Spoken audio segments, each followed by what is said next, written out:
الفلاوي العسل من وانا نسوق في شغل التجوال وندير نسمح حتى قرب تراينا سيا سي لا 22e rencontre اللي تهيا ما كان واش داير لسانو مالو تهيا كيدي كنويا ايوا كنا نسقر داك التمثال فين عندنا كويس ما تسترتي ثم تاغمسا ما تاوماط يعني المهم دوك الغاشي اونتور دان تام بور ديباتر السيارة نصفرح ذا القرآن هذه اللي نصفرح بس سمس شوفي صرفي سنين نعطيك الصحة قبل الأعراض ديجا مس صلاحي شوقي c'est un militant socialiste depuis 50 ans. Son tout premier mouvement c'était une grève en 1968 et il lycée. Il est né à Pau.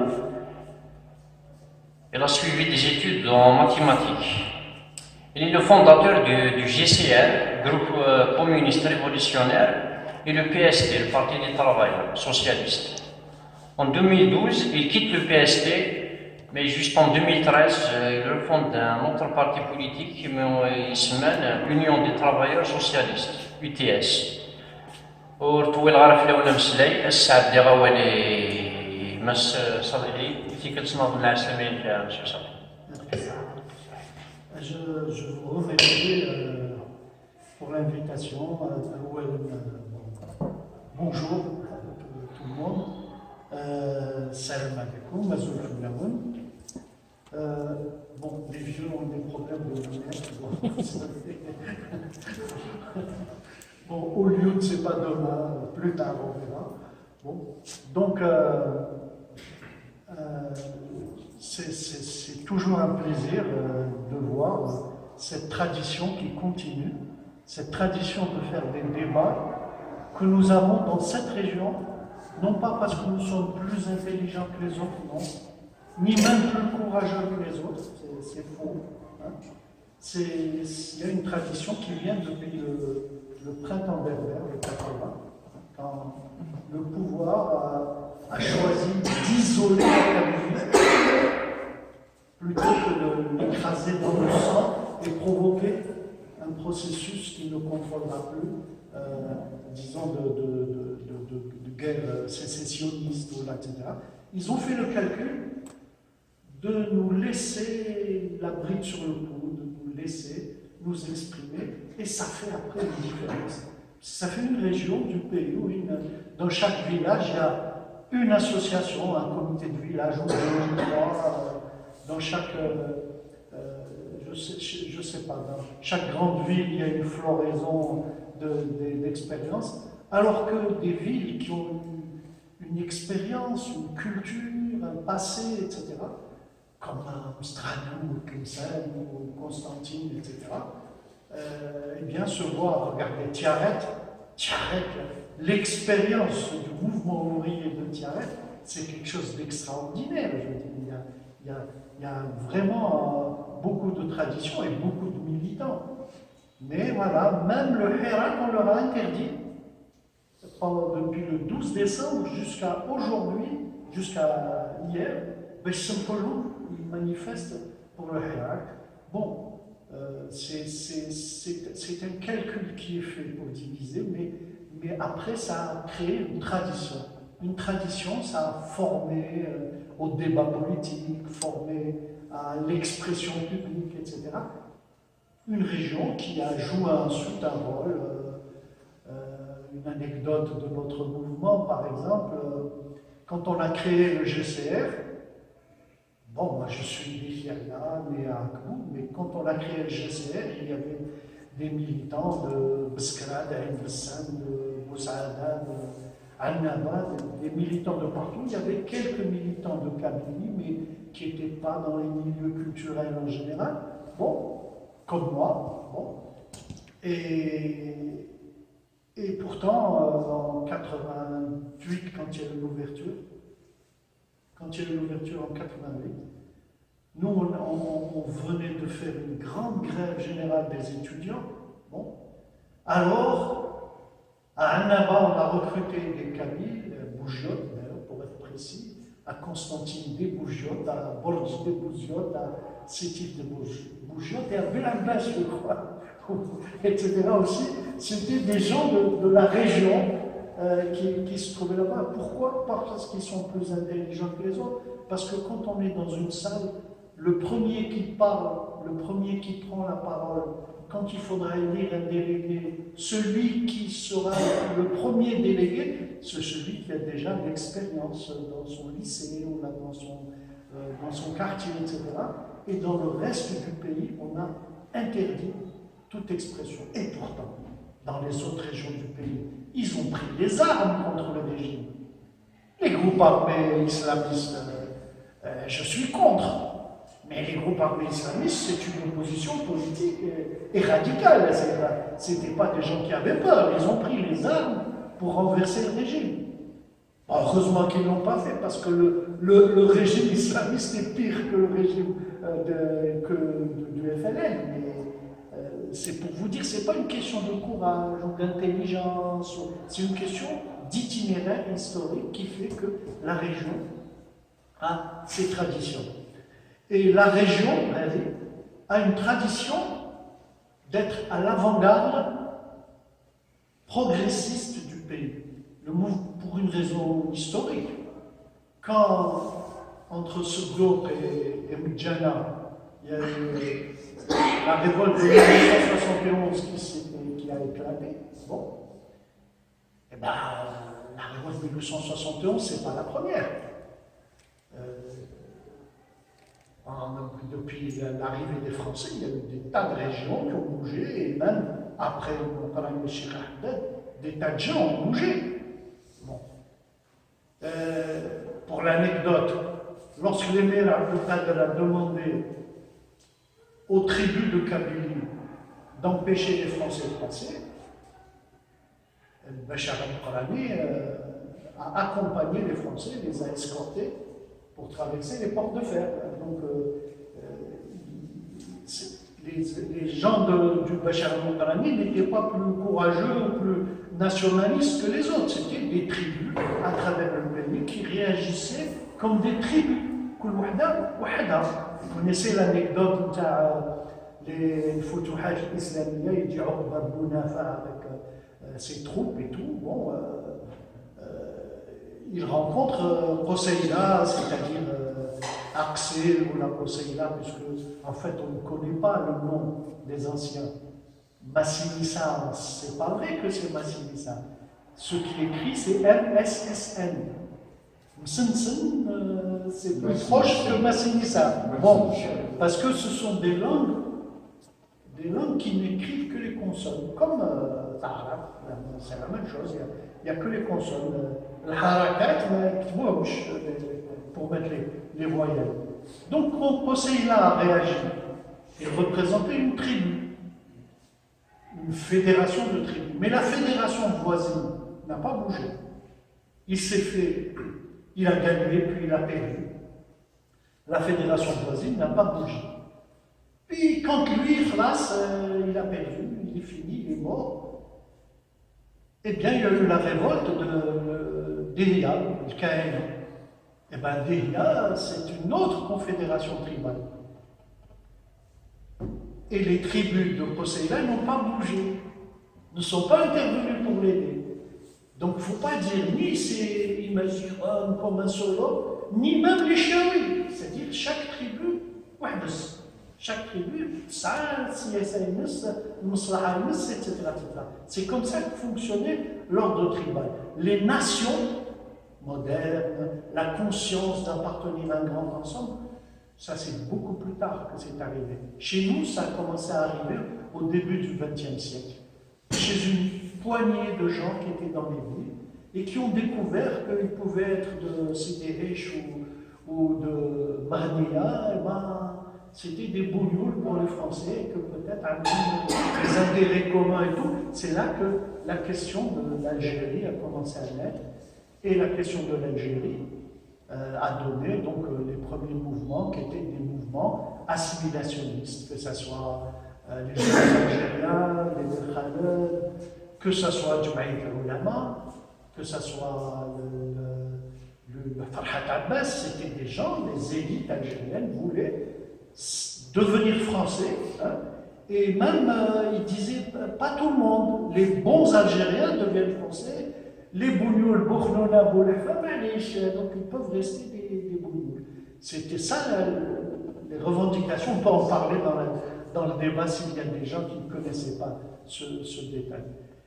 Et donc, quand les Français sont arrivés, ce qu'ils ont fait en 1830, au début, ils voulaient voler la caisse. Ils ont volé la caisse, ils ont eu un débat. On reste, on s'en va. Quand ils ont décidé de rester, la France capitaliste, elle s'intéressait aux plaines de Sétif, elle s'intéressait aux plaines de Lizanchef, comment dire, Sidi Bel Abbas, elle s'intéressait aux plaines où on peut faire de l'agriculture moderne, de l'agriculture intensive, comme on dit. Elle ne s'intéressait pas aux montagnes de Kabylie, où se sont réfugiés des Amazirs chassés par les différentes conquêtes. Bien. Et lorsque donc, la conquête s'est acharnée sur la place et tout, il y a eu des résistances et tout, ils ont tué des grandes quantités. Il y a eu un génocide qui a été fait au niveau nombre d'habitants.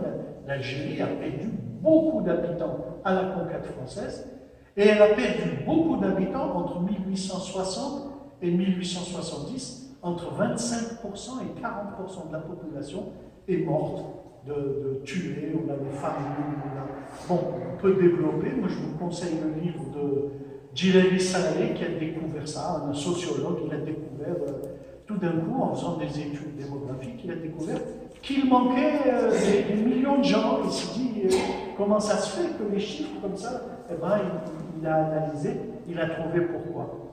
Donc, les tribus de Blabès qui fonctionnaient comme les tribus d'Idiala ou les tribus d'Amalou, elles fonctionnaient sur le même principe. C'est la Fejma, tu vois, ils fonctionnaient exactement pareil. Ils parlaient d'ailleurs la même langue. Mais ces tribus-là ont été détruites par les colons. Et qu'est-ce qu'il est resté? Il est resté des ouvriers agricoles. Il est resté des gens à qui on a enlevé leurs terres, on leur a enlevé leurs troupeaux, et du moins on leur ne permettait pas de les faire paître. On a enlevé les terres haches et tout ça. Résultat, ils sont obligés d'aller travailler chez le colon pour pouvoir manger. Ils sont devenus des prolétaires, des ouvriers. Et puis en Kabylie, non. Dans les Aurès, non. Ça a continué parce qu'ils s'en foutent de la Kabylie, ils s'en foutent des Aurès. Mais lorsqu'il y a eu la révolte de Moukhaï de Chirakhia, eh ben, les Français se sont acharnés sur notre région. Notre région, c'est la Kabylie et la région de Gigi. La Kabylie gigélienne aussi. Ils ont confisqué les terres, ils ont déporté des populations. C'est-à-dire en dehors du fait d'envoyer des gens à Cayenne.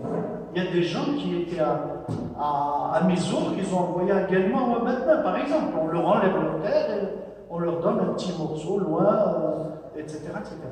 À Gigel, la même chose, on a déporté des gens dont les enfants ne se rappellent même plus pourquoi ils parlent de Gigel. Donc qu'est-ce que ça a fait? Ça a fait des prolétaires nouveaux, des gens de Kabylie et de Gigel. Eh ben, ils cherchaient du travail, puisqu'ils n'avaient plus leur terre pour manger, puisqu'ils n'avaient plus la forêt pour faire paître les chèvres et les moutons. Ils cherchent du travail, là où il y a du travail. Ils sont disponibles pour être des prolétaires. Et justement, à ce moment-là, la France a besoin de main-d'œuvre. Justement, à ce moment-là, la France a besoin de main-d'œuvre en plusieurs étapes. L'étape qui nous intéresse le plus, c'est la guerre mondiale.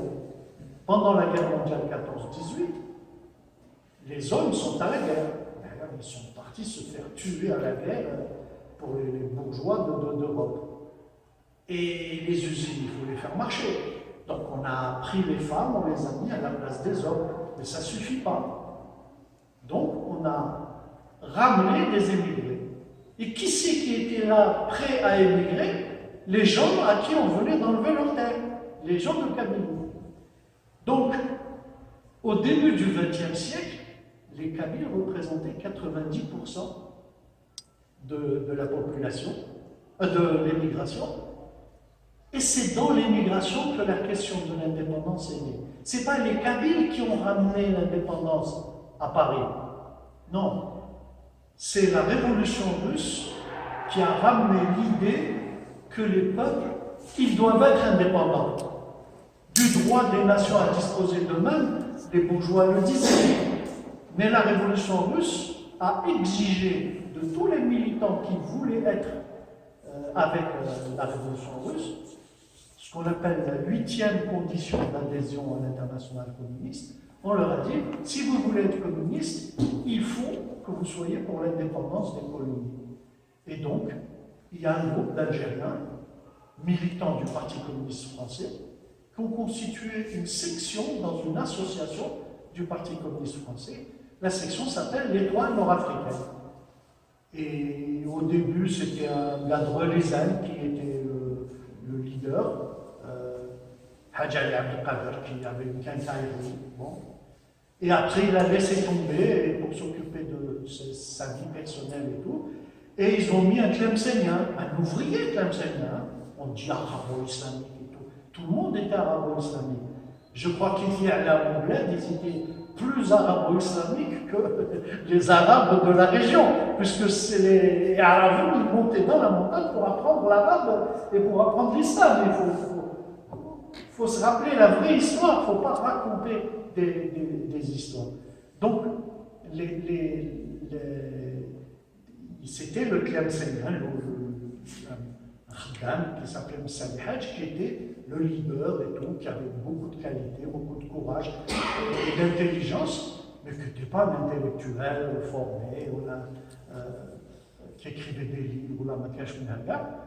Et la Kabylie, donc, s'est trouvée avec tous ces émigrés qui étaient à l'étoile nord-africaine, qui s'est construite, qui s'est développée et tout, qui rentrent au pays faire le PPA, puis le MPLD, le PPA, le MPLD, c'est autour de militants de la région, forcément, puisque c'est plus facile de recruter quelqu'un de ton droit que quelqu'un d'une autre tribu et tout. Et donc, les militants de la région jouent un rôle considérable.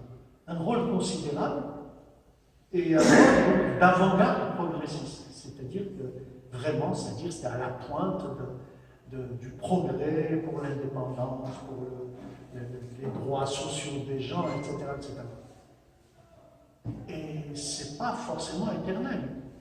Aujourd'hui, la Kabylie est très active et tout, mais rappelez-vous, la Kabylie, c'est la région de tous les bourgeois, les grands bourgeois. C'est des gens de chez nous. C'est des gens de chez nous. Vous prenez n'importe quel ordre. La Issa de Bouteflika, on a celle de Toufer, on a kif. C'est toujours les mêmes. Bon, Rabrab, Haddad, Ahkout, même Khalifa, tu vois, ce qui est un escroc, simplement, juste un escroc, Khalifa. C'est pas un capitaliste qui a construit des projets d'entreprises capitalistes. Bref, ça c'est pour expliquer cette différence. Parce qu'actuellement, nous subissons une telle propagande que nous sommes trompés dans la vision du monde. Nous ne voyons pas le monde tel qu'il est. Le débat que je proposais aujourd'hui, c'est de faire une halte par rapport au Hirak.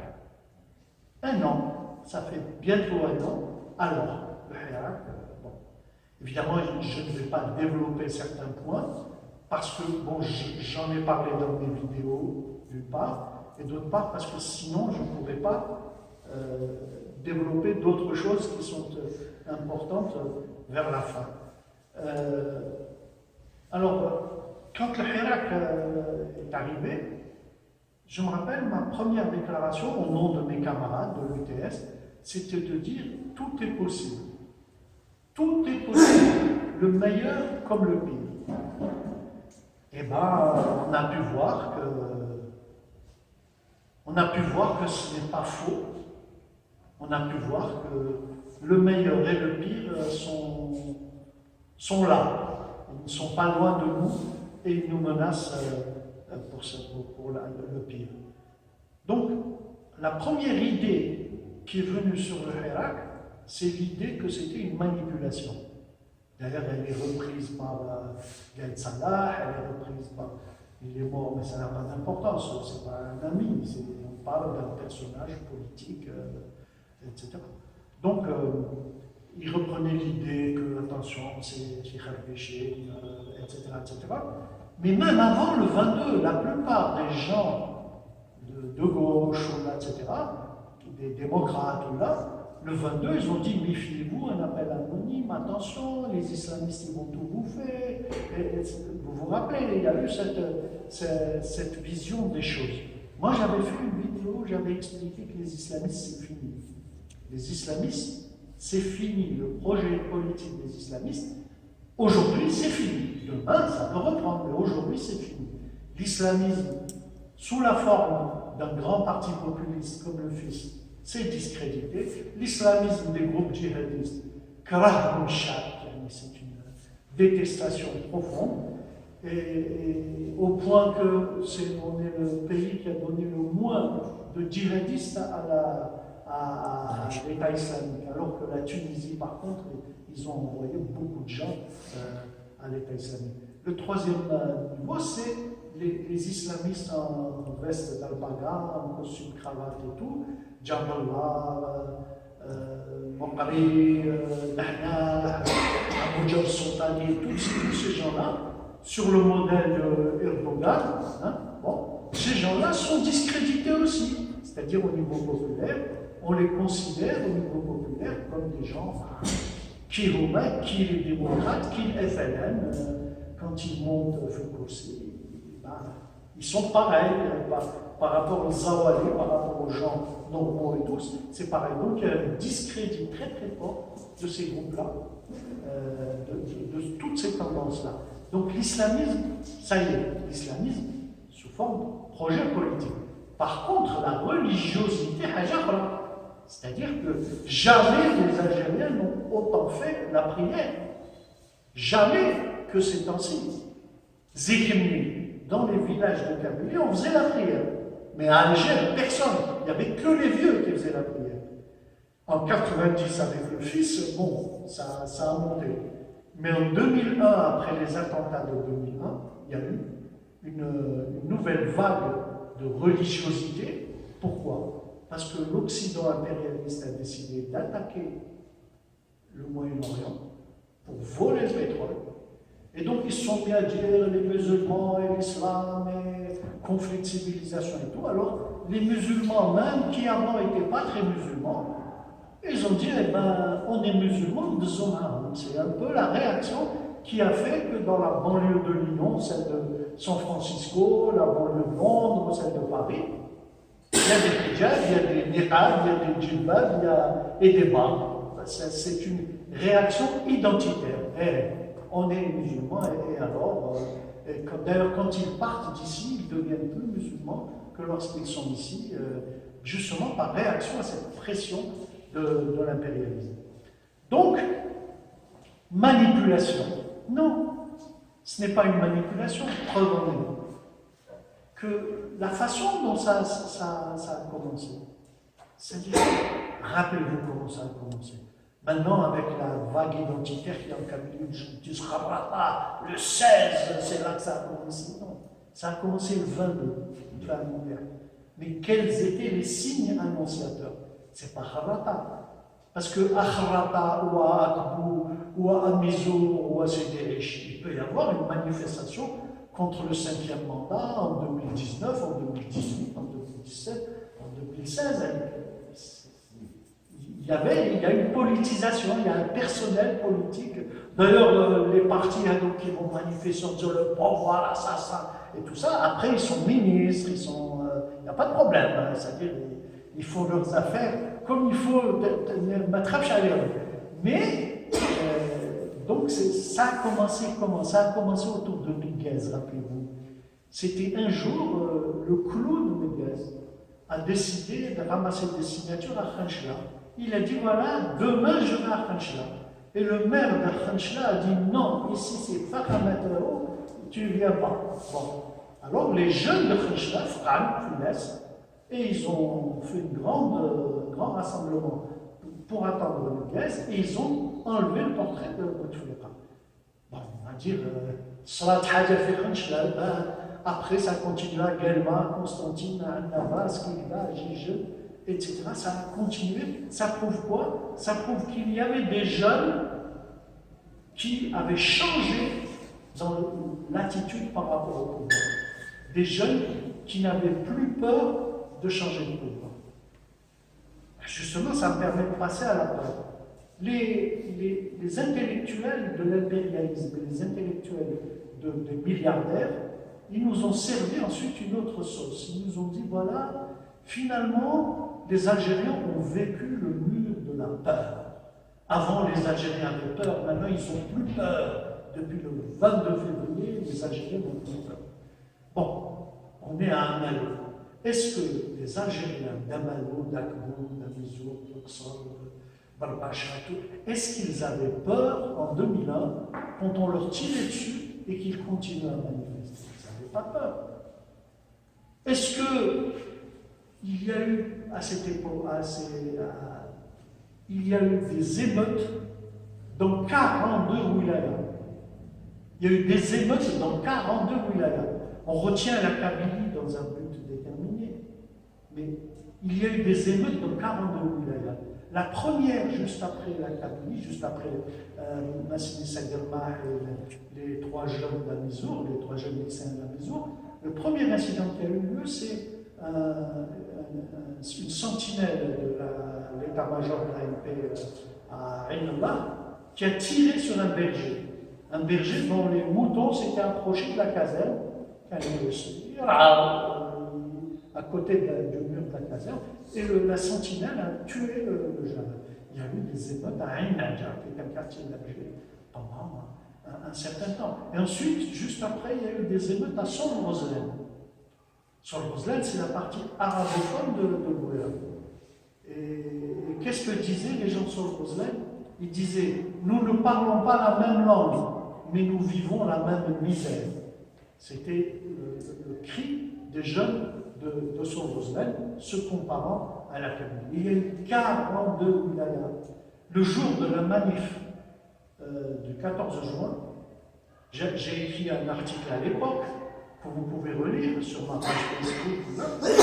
Eh bien, j'avais oublié, mais il y avait des émeutes à Tarf, à Annaba, dans 4 ou 5 villes de l'extrême est du pays, il y avait des émeutes, etc. Et on se rappelle pas 2001 les Kabyles. C'est fou comme la mémoire est sélective, la mémoire est trompeuse, surtout que la mémoire, comme le regard d'aujourd'hui, il ne faut pas croire que nous sommes libres de voir. En fait, nous, ou les Américains, ou les Français, ou les Allemands, ils ne regardent pas la réalité. Ils lisent le journal et le journal leur dit ce qu'il a vu. Le journal leur dit, voilà, ici, c'est des terroristes. Ici, c'est des démocrates. Bon, ben, c'est les mêmes. Hein. En Libye, c'était des démocrates et ils vont au Mali, ça devient des terroristes. Bon, c'est les mêmes, c'est des groupes djihadistes. C'est exactement les mêmes. Mais les médias ont convaincu des millions de personnes, des centaines de millions de personnes à travers le monde que, voilà, dans ce cas-là, c'est bien, dans ce cas-là, dans ce cas-là, c'est bon. Donc, au niveau de ce souvenir-là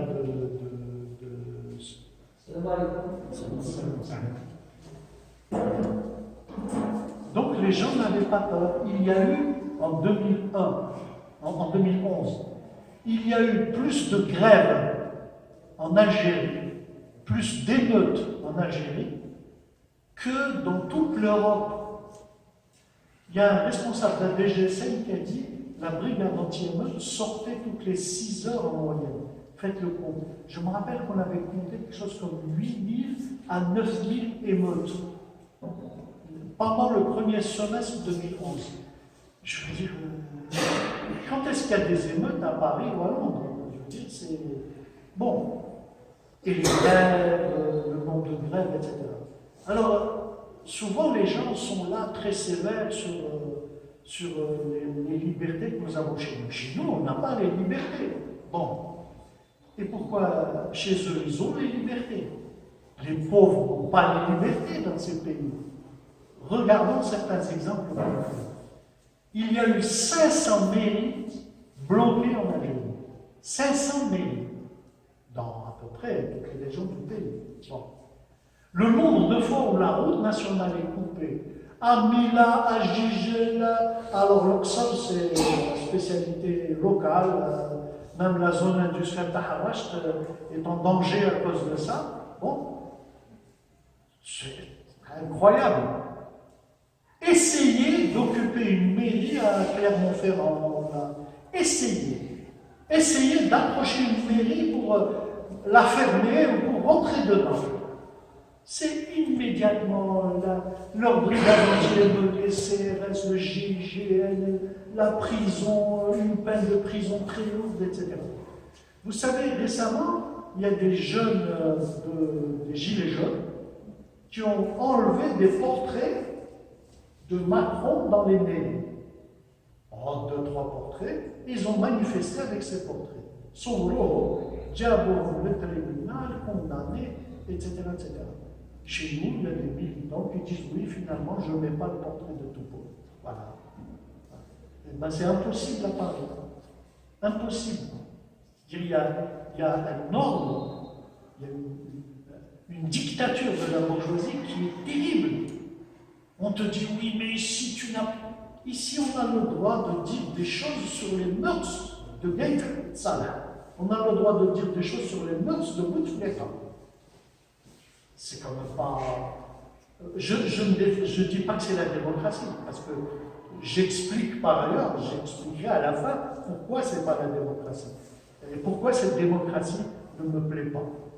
Mais pour vous dire, en Europe, essaye de dire du mal d'Israël. Essaye de dire du mal d'Israël dans une manifestation.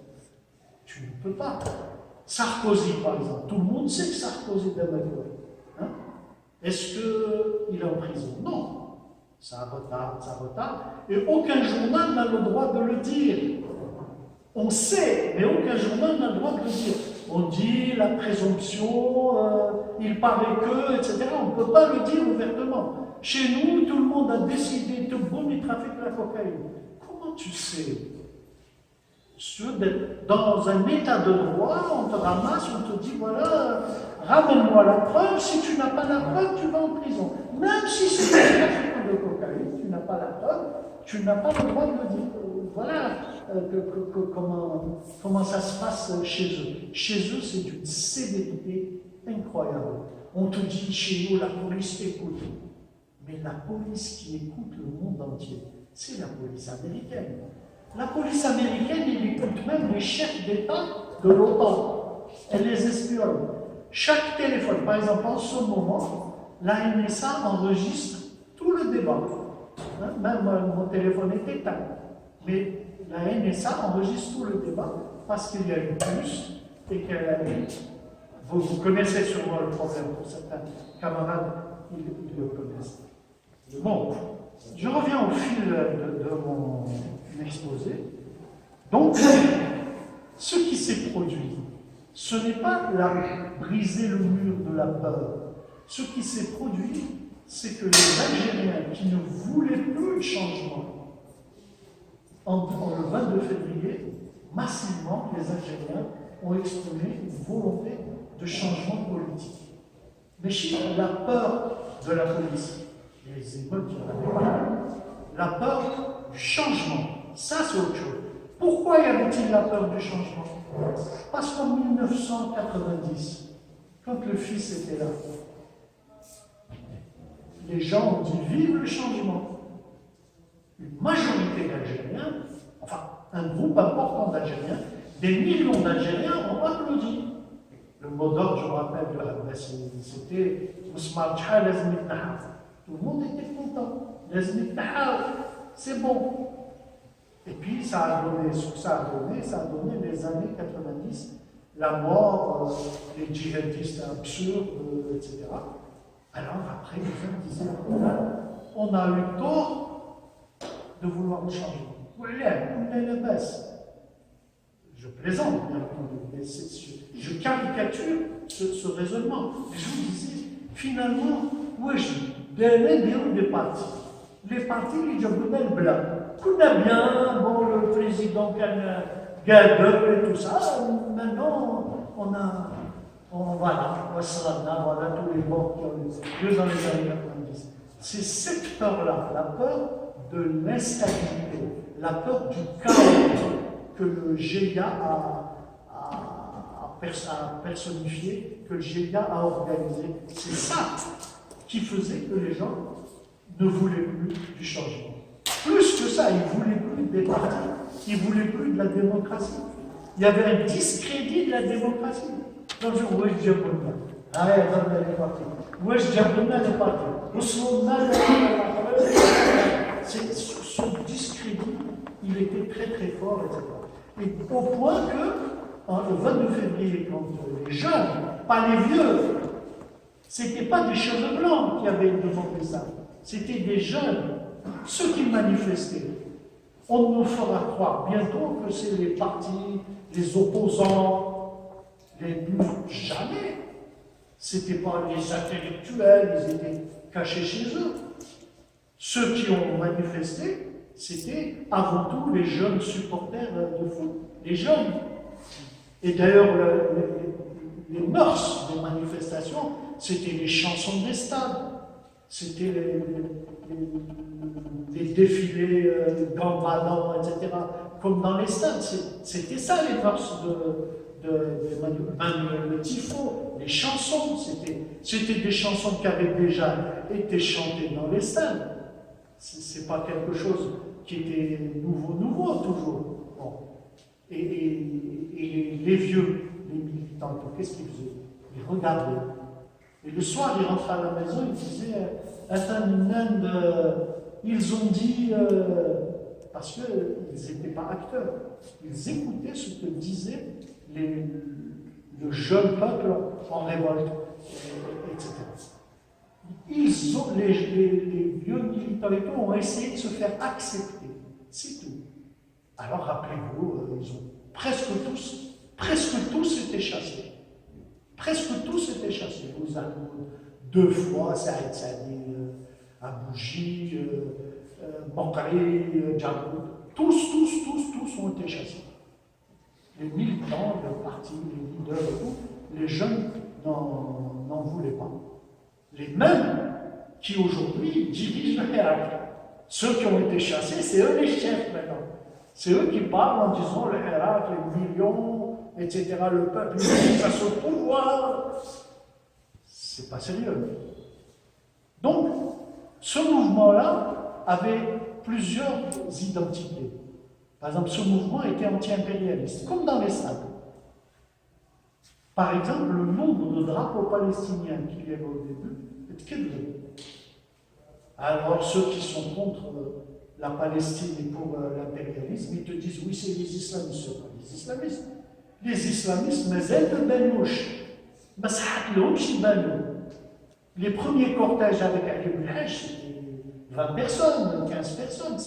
Il n'y avait pas le Hamas, ils espéraient pas qu'on ne les chasse pas, et on les a chassés. Donc, il a fallu du temps pour qu'ils inventent la Banicia, etc. C'est venu longtemps après.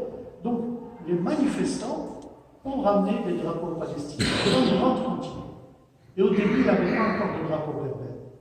Rappelez-vous. Quelques vendredis, et puis il y a eu le fameux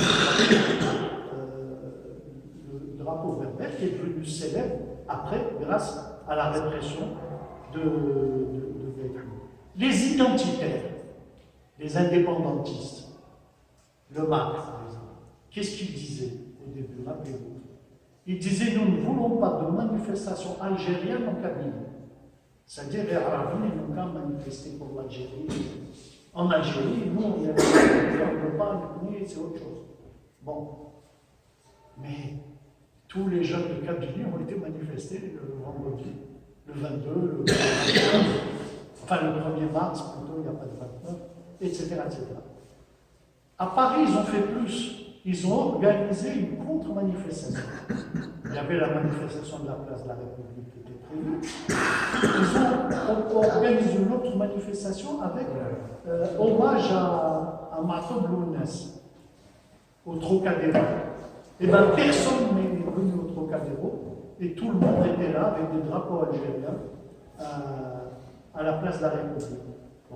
Donc, ça, c'était le départ. Quand les drapeaux berbères se sont installés doucement, c'était surtout une affaire de commerce.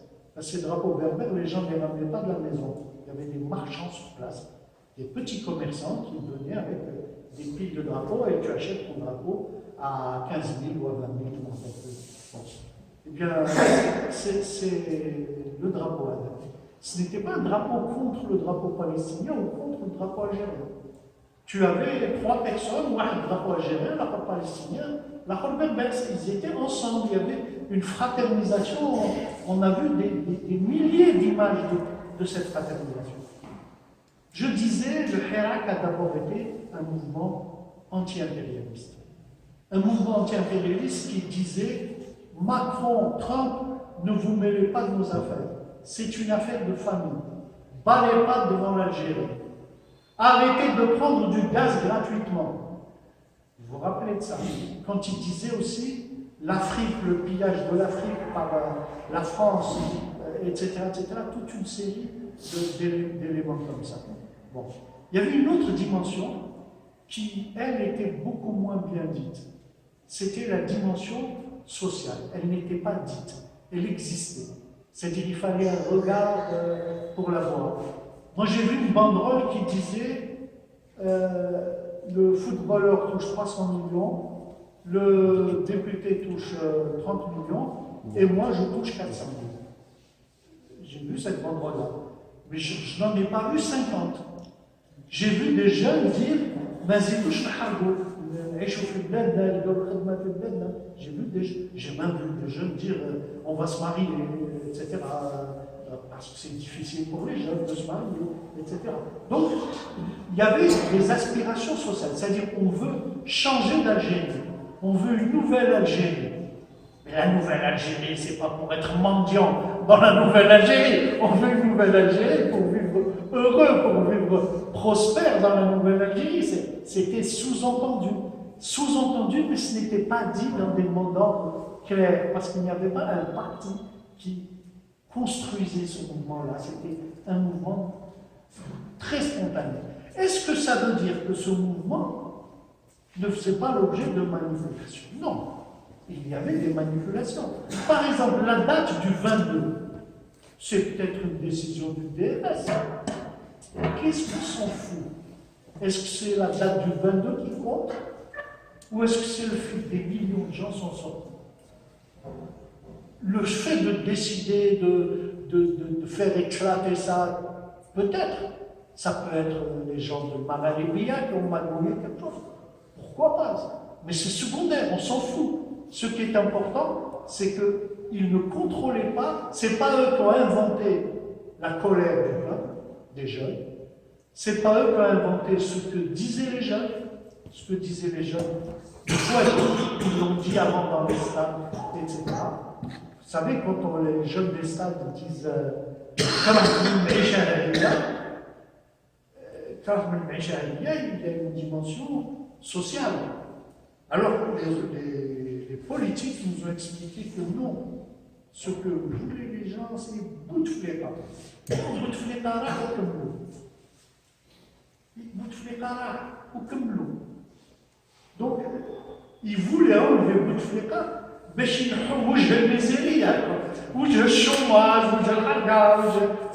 pour ça qu'on veut enlever c'est pas pour le côté, oui, attention, dans une vraie démocratie, c'est pas pour ça. Les jeunes ne faisaient pas ces raisonnements. Le mouvement est retombé au bout de 2 mois, retombé très très fort. Un camarade me disait qu'à Bougie, une fois, il a failli pleurer parce qu'il n'y avait que 200 personnes. À Bougie, qui est une capitale, Bougie, c'est une ville très mobilisée, beaucoup plus mobilisée que d'autres villes. À Alger, ça a été, moi je dis par provocation, je dis le nombre de manifestants a été divisé par 50. Le nombre de manifestants a été divisé par 50. C'est-à-dire qu'entre avril et Ramadan, juin, juillet, août, le mouvement est tombé très fort. C'est facile à voir. C'est facile à voir aussi qu'il n'y avait plus les jeunes. Il y avait des gens qui criaient, qui manifestaient en disant « Oh les, oh là !» Et ces gens avaient les cheveux blancs. Ils sautaient, tout ça, ils avaient 60 ans. C'est une chose que vous pouvez voir dans les vidéos. C'est-à-dire, au début, les vieux, ce qu'ils faisaient, ils faisaient semblant que ça continuait, que c'était toujours les jeunes. Et puis après, doucement, ils se sont assumés. En fait, les manifestations à partir de mars, c'est les manifestations, non plus des couches populaires, mais des couches moyennes, comme disent les anglo-saxons, c'est-à-dire les enseignants, les docteurs, les avocats, les petits patrons, les grands patrons. Ce sont ces gens-là qui manifestaient en été, etc. Leur préoccupation n'était pas la même. Alors, je vous donne un exemple de divergence. Je vous ai parlé tout à l'heure de l'anti-impérialisme. Les jeunes disaient, ne vous mêlez pas de nos affaires, c'est une affaire de famille. Mais pendant l'été, il y a des gens, des intellectuels très connus, des militants très courageux, anciennement à gauche.